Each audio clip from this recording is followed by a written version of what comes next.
Jamii ya watu walioamini walikuwa mahali pamoja na kuwa na vitu vyote.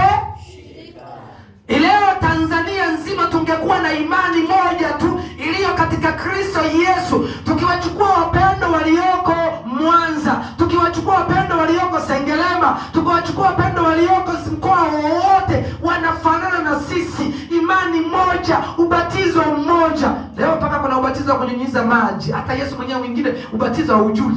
Wanachukua kabakuli hata unamwagia mtu usoni. Huyo alikuwa ananao uso, anatoa matongotongo, huyo hajabatizwa. Ubatizo lazima uzamishwe kwenye maji, uibuliwe.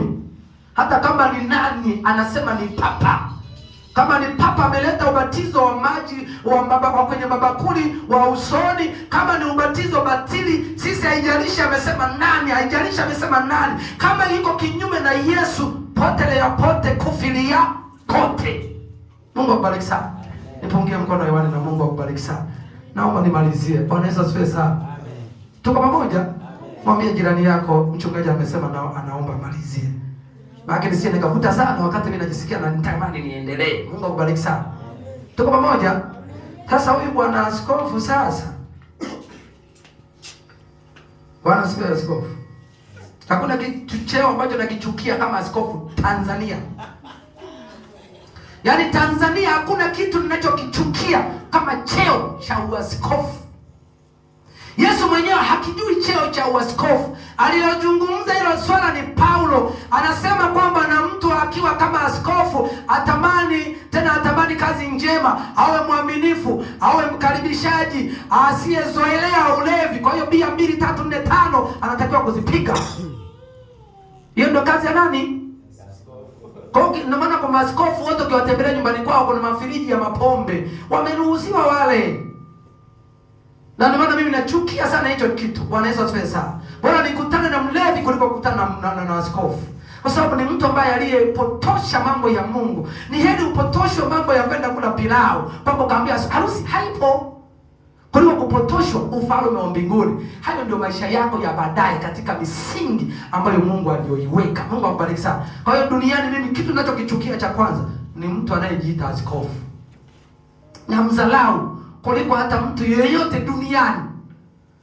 Yaani wewe ukinipambanisha na askofu, jua kwamba umejikaka mwenyewe na baba yako askofu. Tena wengine wanawaita baba askofu. Hakuna kama baba askofu. Tuna baba mmoja tu aliye wa mbinguni, Mungu muumba mbingu na nchi na nchi. Na ndio maana ukija kuangalia Yesu mwenyewe ni mwana wa Mungu, amezaliwa na Mungu. Kwa hiyo tuna baba mmoja tu aliye wa mbinguni.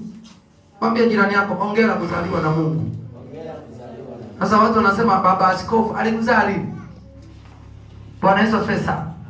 Sasa leo ukija kuangalia makanisa mengi unakuta kuna kiti mbele, tena kenye sofa. Alafu sisi huku tumekalia mabenchi, yeye amekalia sofa.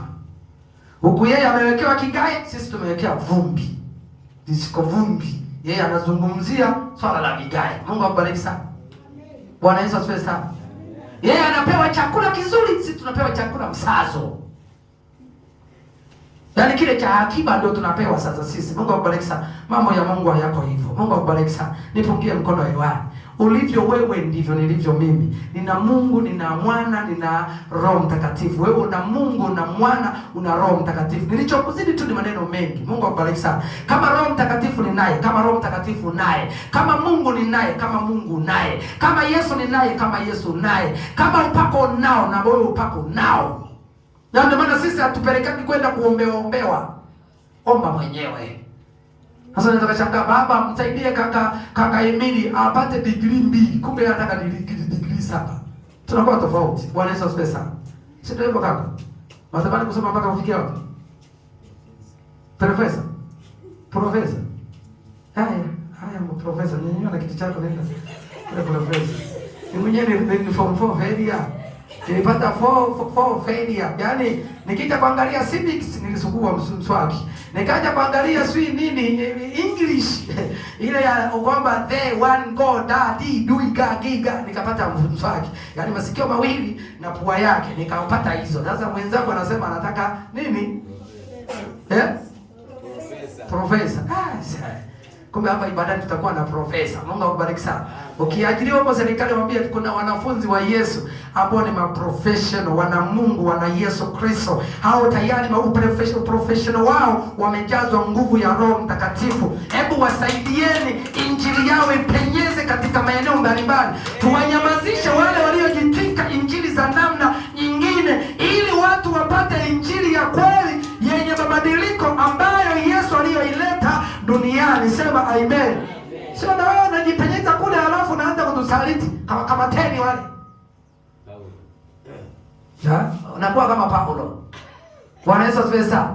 Kwamba wale hapana, wanamhubiri Yesu sawa sawa. Siku moja wakati tukiwa Mwanza tulifunga makanisa 3-4. Alafu hao tuliowafungia makanisa sio kwamba tumeyafunga kwa sababu watu wameijua kweli. Tulihubiri kweli ya Mungu na watu wakaacha kwenda makanisani kwao. Kwa hiyo makanisa yakabaki na viti na vyombo, na mchungaji wao. Na mchungaji akasema kwamba navitelekeza, na yeye akarudi, tukawa pamoja. Alianza kuchomoka mmoja baada ya mwingine kwa sababu ya mafundisho. Unajua watu leo wameharibiwa mafundisho. Watu wameharibiwa mafundisho, wanajua kazi ya Mungu ni ya kupata tumboni. Kumbe kazi ya Mungu ni ya kutumika.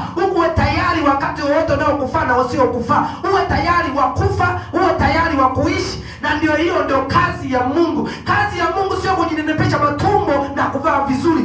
Ukimwamini Yesu kafanye kazi kwa nguvu zake, kwa akili zako. Kusoma Biblia sio kupewa sadaka ukale nyumbani kwako. Kumwamini Yesu ni kutumika pamoja na Mungu, kuitangaza ufalme wa Mungu. Sema amen. Na ndio maana Yesu tunampenda.